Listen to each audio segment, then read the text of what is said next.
representative of the International Indigenous Youth Council. Back home in Standing Rock, they call me Ina. That means mom. That's the name that they gave to me. I didn't choose that name. I'm standing here with my auntie. Her name is LaDonna Grateful.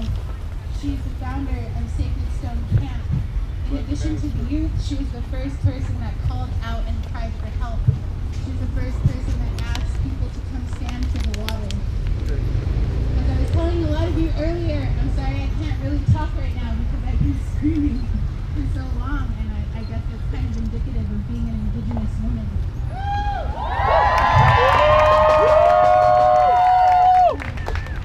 A lot of people back home, a lot of the natives back home and around the country know me as the girl that yells at President Obama. I campaigned for President Obama twice. When my mom, my grandma that raised me, was still alive, she told me that finally things were going to go right because there was a man of color in the office, that finally somebody was going to start seeing us. He was going to start seeing color. She always told me that I shouldn't trust people that don't see color because color is beautiful. Brown is beautiful. Black is beautiful.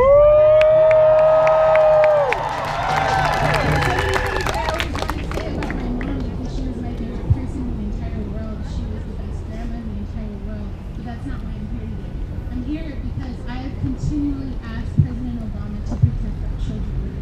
I told him that if he didn't show up on the Standing Rock Sioux Reservation to protect us and to tell Morton County to back down, that I was going to show up. And now I'm standing here outside of his house. I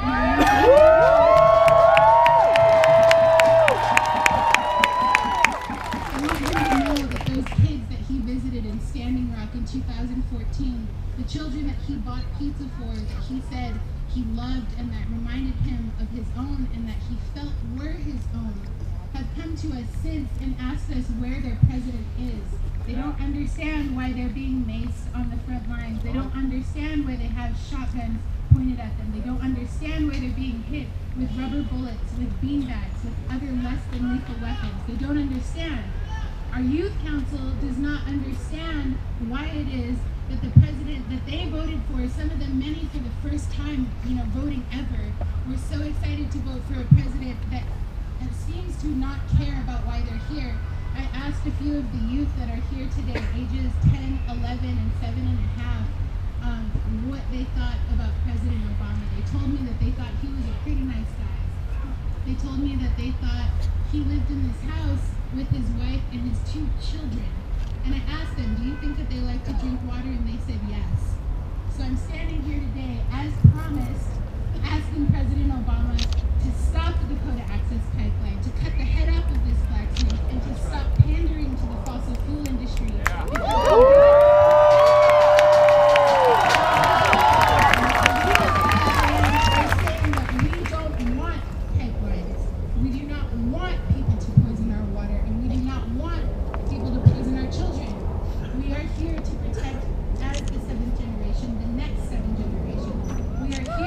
Ensure that there is a future for us.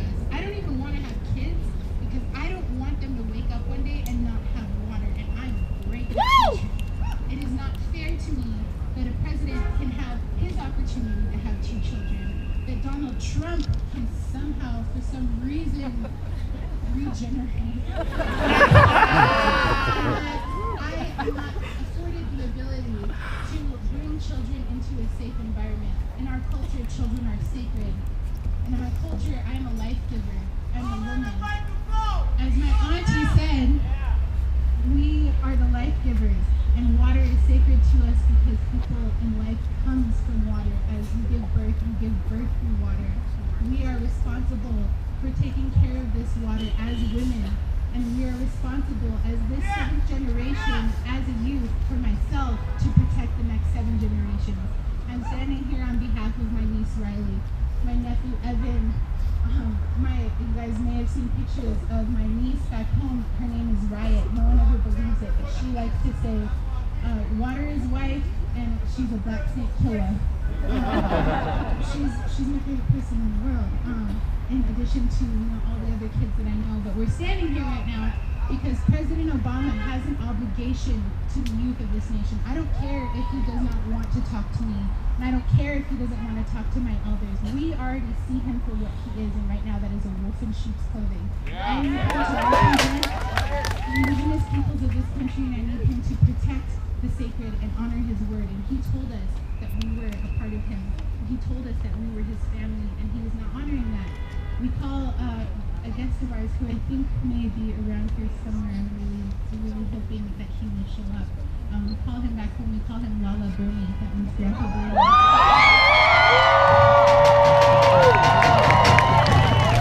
Back at home, all of us, we still pray for him because he's the only person that we've ever seen have a platform for indigenous communities. I myself worked with his wife in San Carlos Reservation in Arizona to protect Oak Flat. I was there with Jane Sanders as she talked about the 3 times the national average for suicide for indigenous youth, 3 times the national average for sexual assault for indigenous communities. They're the only people that seem to care, and I'm so honored that they might even show up here because I just want to shake their hand and tell them thank you for actually listening and thank you for seeing us because no one else does. No one else takes the time to see us, and all of you standing right here, and every time I put my hand up to stop you and realize that there were thousands of people standing in front of me that were willing to stop, it's crazy because as an indigenous woman, as a woman of color, we are not seen. We are the people that hold up the legs of the table that America eats off of. And I'm here on behalf of the youth to say that we're not doing that anymore. We have come back to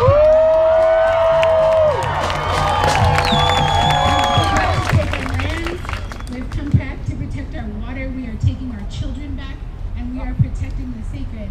No more will people stand in front of us and tell us that we cannot speak our minds. I don't care if President-elect Trump is here because with all my heart I will pray for him and I will protect his water because even though I do not agree with who he is as a person, I anticipate that he wants to live his life in the way that I want to live my life. And so I'm here to protect his water as well. There are a lot of people here that we may not get along with. There are a lot of politics that we may not get along with. But as adults, it is our job, as Michelle Obama said, when they go low, we go high. And right now we have an obligation to go higher and higher on behalf of the children that cannot speak for themselves, the unborn, the animals, the four-legged, the winged, all of the animals, even a girl in our youth council, she likes to pray for the earthworms because they have to travel directly through the soil that the oil would permeate.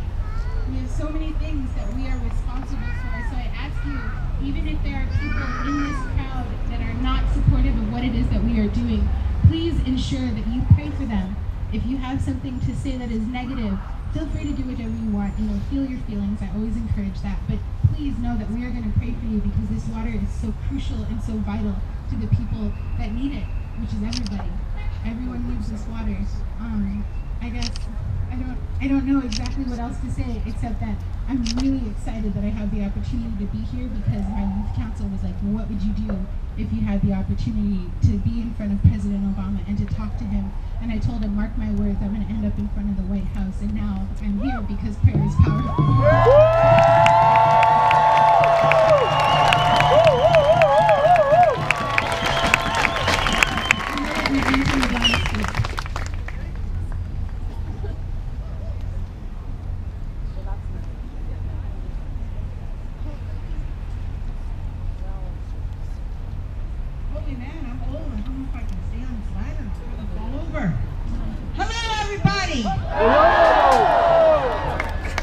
I went all the way to the back of the line just to look at all the people, and I tried to say thank you to as many people as I've seen.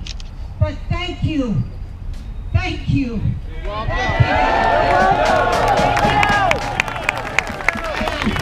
I can't express how much this means.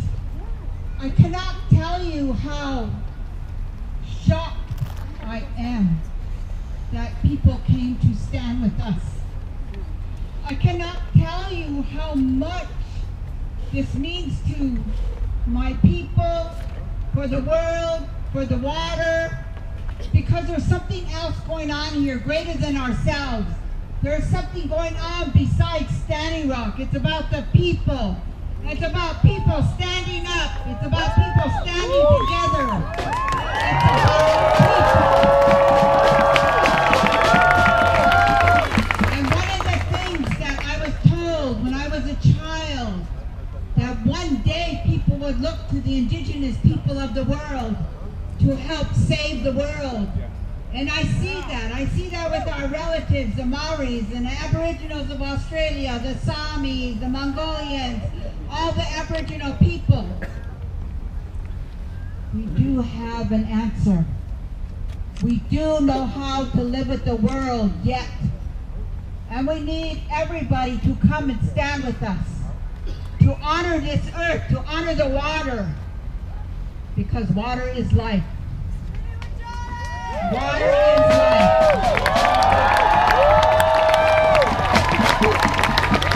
I don't know what happened here. I don't know how everybody woke up. And maybe it was a long time in coming. I know none of it had to do with me. It had to do with world conscious. We cannot live the way we've been living. We must stand up and make a better life for our children and our grandchildren. I seen a picture the other day of all these fish that were dead. Yeah. What are we doing to our world?